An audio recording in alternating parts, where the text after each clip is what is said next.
Election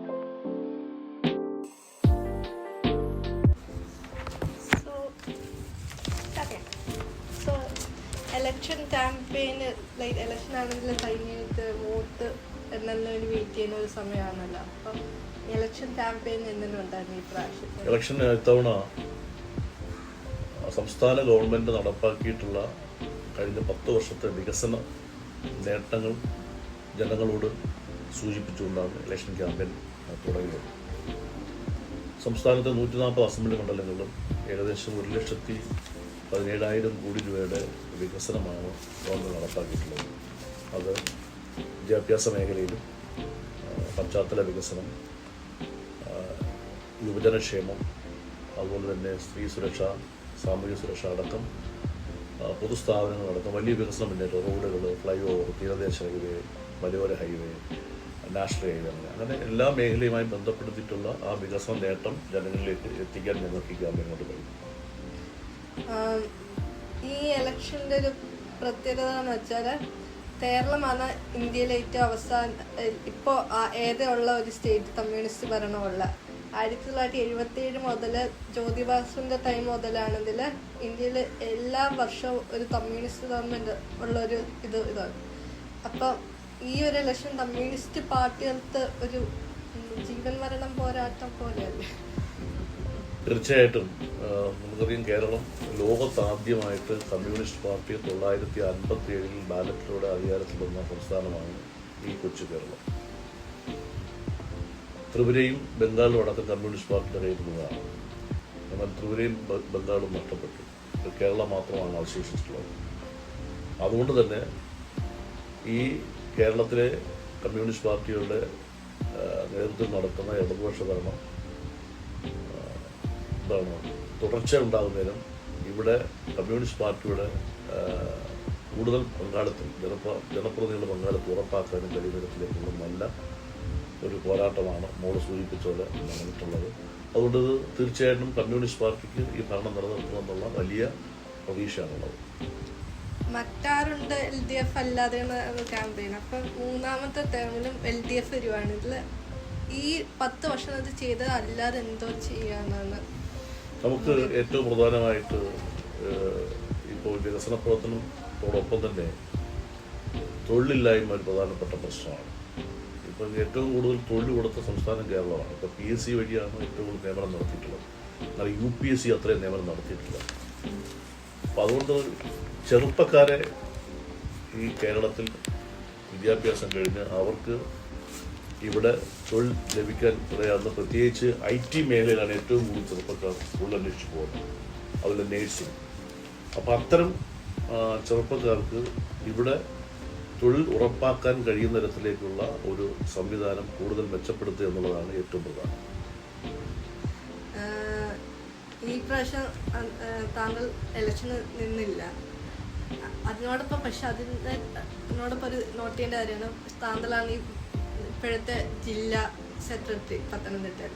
അപ്പോൾ ആ role transition like MLA 15 വർഷം വരെ MLA ആയിരുന്നു. ഇപ്പം ആ ഒരു MLAയുടെ ഒരു ഉത്തരവാദിത്വം 10 നാളത്തേക്കില്ല. അപ്പം അതിനെക്കുറിച്ച് പുതിയ റോൾ എന്ത്? MLA എന്ന് പറഞ്ഞ ജനപ്രതിനിധി എന്നുള്ള നിലയിൽ വലിയ ഉത്തരവാദിത്വമാണ് ഇതിൽ അർപ്പിതമായിട്ടുള്ളത്. അത് പൂർണ്ണമായിട്ടും 100% വിനിയോഗിക്കാൻ കഴിഞ്ഞു എന്ന് വെച്ചാൽ ഒരാൾക്ക് അത് കഴിയില്ല. എന്നാൽ പക്ഷേ ജനങ്ങളോട് കൂടുതൽ കടമയുള്ള പ്രതിബദ്ധതയുള്ള ഒരാളായി മാറാൻ വേണ്ടി ഞാൻ പരിശ്രമിച്ചിട്ടുണ്ട് 3 ടൈമായിട്ട്. പിന്നെ പുതിയ ആളുകൾ ഈ രംഗത്തേക്ക് കടന്നു വരണം, പുതിയ ലീഡർഷിപ്പ് ഉണ്ടാകണം, അപ്പോൾ പുതിയ ഐഡിയാസ് ഉണ്ടാകണം. അപ്പോൾ അതിന് തീർച്ചയായിട്ടും MLA പദവി മാറി മറ്റൊരു പദവിയിലേക്കാണ് ഞാൻ പോയത്, ജില്ലാ സെക്രട്ടറി. ജില്ലാ സെക്രട്ടറി എന്ന് പറയുമ്പോൾ MLAക്കാളും കുറച്ചുകൂടി ഉത്തരവാദിത്തമുള്ള പദവിയാണ് ജില്ലയുടെ സെക്രട്ടറി എന്ന് പറഞ്ഞാൽ. ജില്ലയിലെ തന്നെ എല്ലാ MLAമാരെയും നിയന്ത്രിക്കാൻ കഴിയത്തക്ക നിലയിലുള്ള ഒരു ഭരണ ചുമതലയാണ് ഇതിൽ അർപ്പിതമായിട്ടുള്ളത്. അപ്പോൾ അത് മാത്രമല്ല, നേരത്തെ MLAക്ക് ഈ ഗവൺമെൻറ്റുമായി ബന്ധപ്പെട്ട കാര്യങ്ങൾ ജനങ്ങളിലെത്തിക്കുക, ജനങ്ങളുടെ പ്രശ്നം പരിഹരിക്കുക, അത് മാത്രമേ ഉണ്ടായിരുന്നു. പക്ഷേ ജില്ലാ സെക്രട്ടറി എല്ലാ പ്രശ്നങ്ങളിലും ഇടപെടാനും അവയ്ക്ക് പരിഹാരം കണ്ടെത്താനും കഴിയുന്ന തരത്തിലേക്ക് വലിയ ഭാരിച്ച ഉത്തരവാദിത്തമാണ് ഇതിൽ അർപ്പിതമായിട്ടുള്ളത്. അത് തീർച്ചയായിട്ടും വളരെ ഉത്തരവാദിത്തത്തോടെ നടപ്പാക്കേണ്ട ഒരു കാര്യം കൂടിയാണ്. ഒരു പോരായ്മ കൂടാതെ അത് എന്നെ കൊണ്ട് ചെയ്യാൻ കഴിയുമെന്നുള്ള ആത്മവിശ്വാസമാണ് എനിക്കുള്ളത്. ഈ പ്രാവശ്യമാണെങ്കിൽ ഒരു വനിതാ സ്ഥാനാർത്ഥിയാണ് അടൂരുള്ളത്. അതിനോടൊപ്പം വെരി യങ് പേഴ്സൺ, അപ്പോൾ ഫ്രിജി കണ്ണൻ എന്നൊരു കാൻഡിഡേറ്റിന്റെ ഇമ്പാക്റ്റ് അടൂര് ഇലക്ഷൻ ക്യാമ്പയിനിലൊക്കെ തീർച്ചയായിട്ടും ഒരു യുവത്വമാണ്, പ്രത്യേകിച്ച് വനിതയാണ്. രണ്ടും നമുക്ക് ജനങ്ങളെ ഏറ്റവും ഗുണകരമാണ്. ഒന്നിട്ട് വനിതാ വോട്ടർമാരാണ് ഏറ്റവും കൂടുതൽ നമ്മുടെ മണ്ഡലത്തിലുള്ളത്. രണ്ട്, ഇവിടെ കേരളത്തിലെ മുഴുവൻ സ്ഥാനാർത്ഥികളെ പരിശോധിക്കുമ്പോൾ ഏറ്റവും യുവത്വമുള്ള സ്ഥാനാർത്ഥി നമ്മുടെ സ്ഥാനാർത്ഥിയാണ് ഫ്രിജി കണ്ണൻ. ഏറ്റവും പ്രായം 31 വയസ്സേ ഉള്ളൂ. 25ാമത്തെ വയസ്സിൽ ജില്ലാ പഞ്ചായത്ത് മെമ്പറായിരുന്നു കൊല്ലം.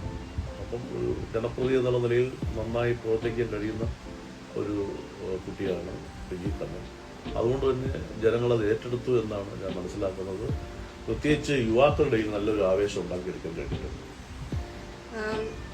താങ്കളാണെങ്കിൽ 15 വർഷം മുമ്പ് ഒരു UDFന്റെ ഒരു കോട്ടാന്ന് പറഞ്ഞുകൊണ്ടിരുന്ന ഒരു സീറ്റിലാണ് 3 തവണ ജയിച്ചത്. അടൂരിനെ കുറിച്ച് എന്താണ് പറയാൻ?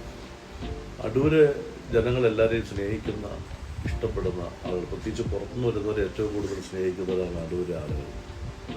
അടൂര് UDFന്റെ കോട്ടയൊന്നുമല്ല. അടൂര് ആദ്യം ജയിക്കുന്നത് പിന്നെ തെങ്ങമ്മ ബാലകൃഷ്ണൻ, കമ്മ്യൂണിസ്റ്റ് പാർട്ടിയുടെ 54 വർഷം മുമ്പ്. അത് കഴിഞ്ഞാൽ പിന്നീട്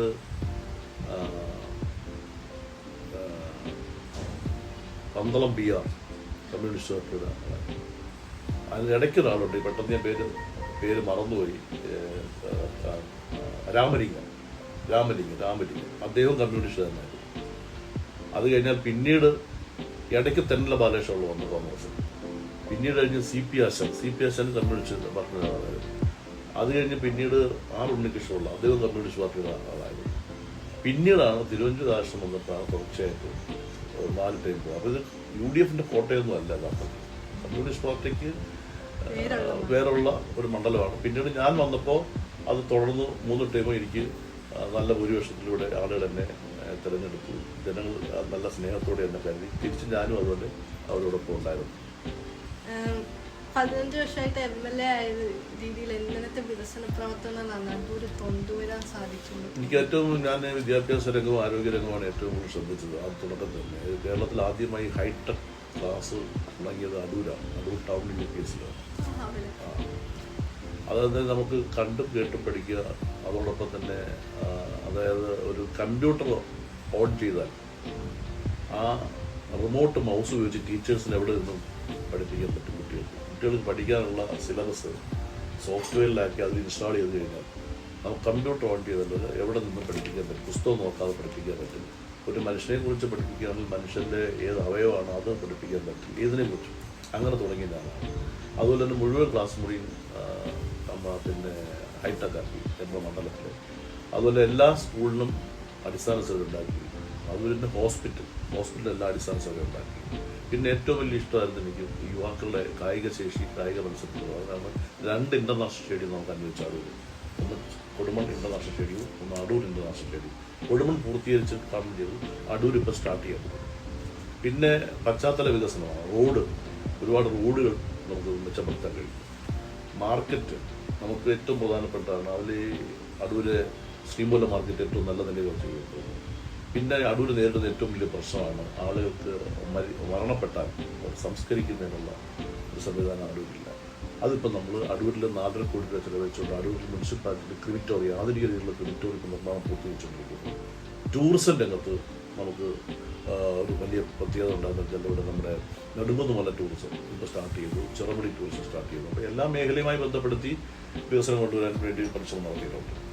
2021 മുതൽ താങ്കളായിരുന്നു കേരളത്തിന്റെ ഡെപ്യൂട്ടി സ്പീക്കർ. ആ നിലയിൽ പ്രവർത്തിക്കാൻ കഴിഞ്ഞതിനെക്കുറിച്ച് പറയാം. തീർച്ചയായിട്ടും ഡെപ്യൂട്ടി സ്പീക്കർക്ക് ഒരു പ്രത്യേക പദവിയാണ് ഭരണഘടനാപരമായി. സ്പീക്കർക്ക് മേളിലോ സ്പീക്കർക്ക് താഴെയോ അല്ല, പ്രത്യേക പദവിയാണ്. സ്പീക്കർ എപ്പോൾ അധികാരം തരുന്നോ അപ്പോൾ സ്പീക്കറുടെ അധികാരം കിട്ടും. അല്ലെങ്കിൽ ചെയറിലിരിക്കുമ്പോൾ സ്പീക്കറുടെ അധികാരം കിട്ടും. അതല്ലാതെ പ്രത്യേകിച്ച് വേറെ ഒന്നുമില്ല. നിയമസഭ ചേരുമ്പോഴാണ് നമുക്ക് അധികാരം കിട്ടുന്നത്. ചെയറിലിരിക്കുമ്പോൾ സ്പീക്കറുടെ അതേ അധികാരം ഡെപ്യൂട്ടി സ്പീക്കർക്ക് കിട്ടും. ഒരു നിയമസഭ നടത്തിക്കൊണ്ട് പോകുന്നത് തീർച്ചയായിട്ടും ഭരണപക്ഷത്തിനും പ്രതിപക്ഷത്തെയും ഒരുപോലെ നമുക്ക് അവരുടെ അവകാശങ്ങൾ സംരക്ഷിക്കാൻ കഴിയണം. അതുപോലെ തന്നെ ഭരണപക്ഷത്തിന് ഭരണപരമായ കാര്യങ്ങൾ മുന്നോട്ട് കൊണ്ടുപോകാനുള്ള എല്ലാ സൗകര്യം ചെയ്തു കൊടുക്കണം. ഒപ്പം പ്രതിപക്ഷത്തിൻ്റെ അവകാശവും സംരക്ഷിക്കണം. ഇത് രണ്ടും കൂടെ വലിയ പ്രയാസമാണ്. എന്നാലും എന്നെ സംബന്ധിച്ചിടത്തോളം എനിക്ക് വളരെ സംതൃപ്തി തോന്നിയിട്ടുള്ള ഒന്നാണ്. ഞാൻ ചേർന്നിരിക്കുമ്പോഴൊക്കെ രണ്ടു കൂട്ടരും എന്നോട് സഹകരിച്ചിട്ടുണ്ട്. അതുകൊണ്ട് തന്നെ രണ്ടു കൂട്ടരെയും യോജിപ്പിച്ചു പോകാൻ കഴിഞ്ഞിട്ടുണ്ട്.